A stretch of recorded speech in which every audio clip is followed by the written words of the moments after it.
There's a number that has been quietly sitting inside 4 major company balance sheets, a number that Wall Street has been ignoring, or maybe hoping you would ignore too. And when you see what that number means for your portfolio between now and 2030, everything changes. Not next week, not next month, but the kind of change that actually builds wealth, the slow, powerful, compounding kind that most people only read about in books written by guys who are already billionaires. If you've been feeling like the market has been running away from you this year, if you've been watching the S&P 500 climb while some of your holdings sit in the red, then stay with me for the next few minutes, because what we're going to walk through today isn't hype, it isn't a hot take, it's math. Real analyst projections, historical earnings data, and valuation multiples applied to 4 specific stocks that the numbers suggest could double your money by the year 2030. And if you want to see more breakdowns like this, real numbers, no noise, make sure you subscribe to Tickerhawk right now and hit that bell so you never miss a video like this one. Now, before we get into the stocks themselves, we need to talk about why we're doing this a little differently today. Most price target conversations you're going to hear about in financial media are based on 1-year outlook windows. Analysts slap a 12-month number on a stock and call it a day. And look, those targets aren't useless. They give you some sense of market sentiment, some direction. But here's the problem. In the short term, stock prices are mostly moved by one thing: changes in the valuation multiple. And valuation multiples are driven almost entirely by investor sentiment and emotion. Fear, greed, macro headlines, interest rate speculation, all of that noise determines where a PE ratio sits in a 12-month window. That's not where Edge lives. But when you start stretching your price targets out to 3, 4, or even 5 years, now you're talking about something different entirely. Now you're actually accounting for earnings growth. And over the long term, earnings growth is the engine. It is what drives share price. It's really that simple. So today, we're going to calculate 2030 price targets for 4 specific stocks. We're going to look at analyst consensus earnings per share projections for 2030, apply reasonable, and in some cases very conservative, PE multiples, and see where the math lands. You might be surprised. Let's start with the first one. Microsoft, stock ticker MSFT, is down more than 21% year to date. 21%.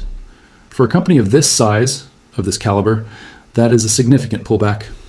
And when you hear that, the instinct might be to wonder if something is fundamentally broken at Microsoft. But when you look at the actual financials, the earnings picture tells a very different story. Earnings per share for Microsoft has actually been growing at a strong rate, even through the period when the stock price was declining. And here is the key insight.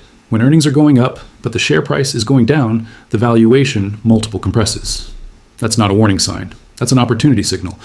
Microsoft's average PE multiple over the last 4 or 5 years has sat around 30. Right now, on a forward-looking basis, it's sitting closer to 20.5. That is historically cheap for this company. Now, when we look at what analyst consensus projects for Microsoft's earnings per share in the year 2030, the average estimate lands around $33.35 per share. That would represent a 5-year EPS compound annual growth rate of nearly 19.5%. That is explosive earnings growth from one of the most well-capitalized technology companies on the planet. Now, there is one nuance worth addressing here. If you look at Microsoft strictly through the PE multiple lens, yes, it looks cheap historically. But when you add the price to free cash flow multiple into the picture, something interesting happens. It actually looks more expensive than it has in years. Why? Because capital expenditure spending has ramped up dramatically. And since free cash flow equals operating cash flow minus capex, all of that heavy spending is naturally compressing free cash flow in the short term. But here's what matters. This isn't maintenance spending. This is growth capex. This is Microsoft building the infrastructure that is supposed to fuel the next decade of revenue. And historically, they have generated returns on invested capital above 20% for 5 consecutive years. So if that pattern continues, the payoff on this spending should be substantial. Even if the PE multiple never fully reverts to its historical average, say it only climbs back to 25, applying that to the 2030 EPS projection gets you to a price target of around $833 per share. That would be roughly a 120% return from current levels, a compounded annual growth rate of about 17%. And keep in mind, that doesn't even include the dividend, which at current prices is approaching a 1% starting yield. That's not a massive number, but it adds a meaningful layer to long-term returns. Microsoft, from a numbers standpoint, and using a very conservative multiple, is showing a lot of room to run between now and 2030. Drop your thoughts on MSFT in the comments below. Are you holding it, buying more, or still on the fence? Let's move on. Meta Platforms, stock ticker. Meta is down around 12.5% year to date and has lost roughly 17% over the last 12 months. It's in a similar situation to Microsoft in one specific and important way. Elevated capital expenditure spending has created concern, and that concern has weighed on the valuation multiple. Meta is currently sitting at one of its lowest forward PE multiples in the last 3 years. Now, to be fair, and it's important to be fair with these things, Meta has historically traded at a discount relative to other large cap technology stocks. That's not new. What is notable is how much deeper that discount has gotten, not just against peers, but against its own historical norms. When we look at analyst consensus for Meta's earnings per share in 2030, the projection reflects a 5-year EPS compound annual growth rate of approximately 18.5%. That is nearly as strong as Microsoft's projection. And it's coming from a company that is already one of the most profitable advertising platforms in the history of media. Now here's the approach we're going to take with the 2030 PE multiple for Meta. Rather than being optimistic and assuming mean reversion, let's be conservative and say the PE multiple stays exactly where it is today, around 21, even though that's near a 3-year low on a forward basis. Even with that conservative assumption, applying a 21 multiple to the 2030 EPS estimate puts Meta's price target close to $1,200 per share. That's a return target of over 105% from current prices, representing a compound annual growth rate through 2030 of just under 15.5%. And what's fascinating is the 1-year Wall Street consensus already has Meta at around $815 a share, implying around 41% upside in 12 months. But again, 1-year targets are mostly a sentiment call. The 5-year math tells a much more complete story. If you agree that this kind of long-term analysis is more useful than short-term price targets, share this video. It helps more people find content like this, and it genuinely helps the channel grow. Now let's talk about a stock that is going to be very different from what we've covered so far. United Health Group, stock ticker UNH, has been through one of the most dramatic stories of any large cap stock in recent memory. If you look at just the last 12 months, you'd see the stock is actually up about 30%, which sounds great until you pull up the 5-year chart. Over 5 years, the stock is up only about 3%. This was a company that for nearly a decade was one of the most consistent compounders in the entire market. Back around 2015, earnings per share sat at roughly $6.10. By 2023, that number had roughly quadrupled, and the share price followed accordingly, going from around $143 up to around $615 at its peak. Then came a steep decline, roughly 50% off the highs, and that decline was driven by a combination of political headwinds on healthcare policy and a truly problematic earnings report driven largely by what's called the medical care ratio. In simple terms, the medical care ratio tells you how much of every premium dollar collected is being spent on actual medical claims.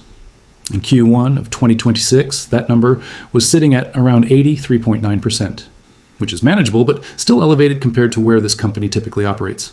During the worst of it, that ratio was climbing toward 90%, a number that is not sustainable for an insurance business model. Earnings fell, the stock followed. That's always how it works.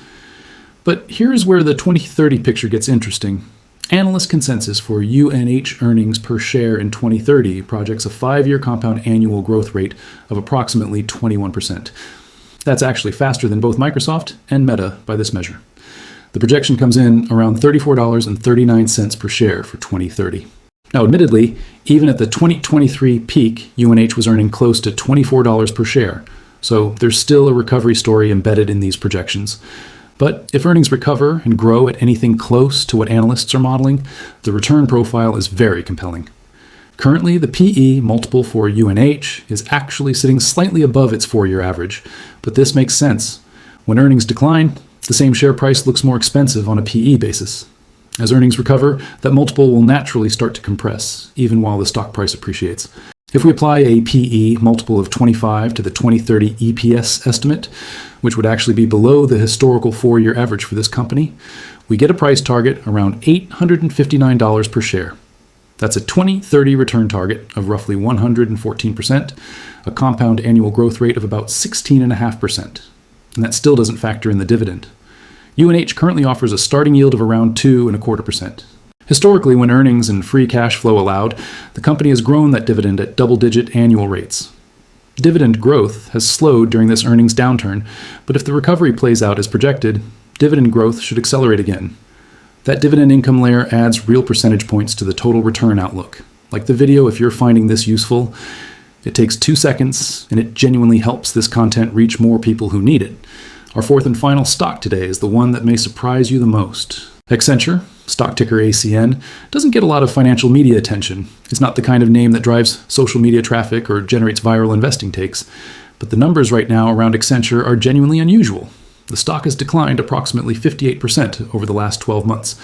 In the last 5 trading days alone, following a disappointing earnings report, the stock dropped nearly 26%. It's currently trading around $128 per share. For context, the average 12-month analyst price target on this stock is around $225, implying roughly 76% upside in just 1 year from analysts who follow this company closely. Now, the EPS growth projection for Accenture through 2030 is more modest than the other 3 stocks we've covered today. The 5-year compound annual growth rate is estimated at approximately 8.77%. On the surface, that sounds underwhelming.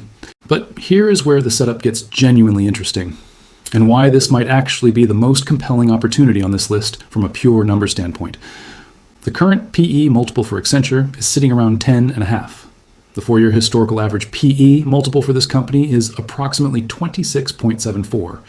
That means the PE ratio has been cut by more than half. Now, there's a useful analytical tool called a reverse discounted cash flow model. What it does is it works backward from the current share price to tell you what level of future growth the market is currently pricing into the stock. When you run that model on Accenture at its current price of around $128, what you find is that the market is pricing in negative 9% free cash flow growth every single year for the next decade, negative 9% annually for 10 years. That is an extraordinarily pessimistic assumption embedded in this stock price. And yet Accenture themselves have guided for slightly positive free cash flow growth over the coming year. Analyst consensus still projects a nearly 9% EPS compound annual growth rate through 2030. So if the company simply maintains earnings, just stays flat, let alone grows, the PE multiple will need to expand. And even if we apply an extremely conservative 2030 PE multiple of just 15, still significantly below the 4-year historical average of nearly 27, the math still produces a price target of around $280 per share. That's a 2030 return target of approximately 119%, or a compounded annual growth rate of about 17%. And that's before you add the dividend, which at current prices is now yielding over 5%. Not a small number. And Accenture has a history of growing that dividend significantly over time, all while the free cash payout ratio sits at just around 34%. That means the company is only using about a third of its free cash flow to fund the dividend, leaving enormous room for continued reinvestment, acquisitions, and further dividend increases. When you look at all 4 of these together, Microsoft, Meta, United Health Group, and Accenture, a pattern emerges. These are companies with strong or recovering earnings trajectories, trading at PE multiples that are significantly compressed relative to their own historical norms. And when you apply conservative future multiples, not optimistic ones, conservative ones, you get return projections that more than double your investment by 2030. Now, is any of this guaranteed? Of course not. If earnings projections fall apart, if macro conditions shift dramatically, if something fundamentally changes within these businesses, all of this changes too. But what we've done here is apply the average analyst consensus for 2030 EPS and paired it with PE multiples that are meaningfully below what these companies have historically commanded. That's not wishful thinking. That's a margin of safety approach to long-term price target modeling. And when the math works out this clearly, even under conservative assumptions, it becomes very hard to ignore. These are stocks worth having on your radar. If they're not already on your watch list, this might be the time to take a closer look. Drop in the comments which of these 4 you're most interested in. I read every comment, and I genuinely want to know where your head is at. And if you found value in this breakdown, share it with someone in your circle who's serious about building long-term wealth. That's what Tickerhawk is about. Real numbers, grounded analysis, and the kind of patience that actually pays off. We'll see you in the next one.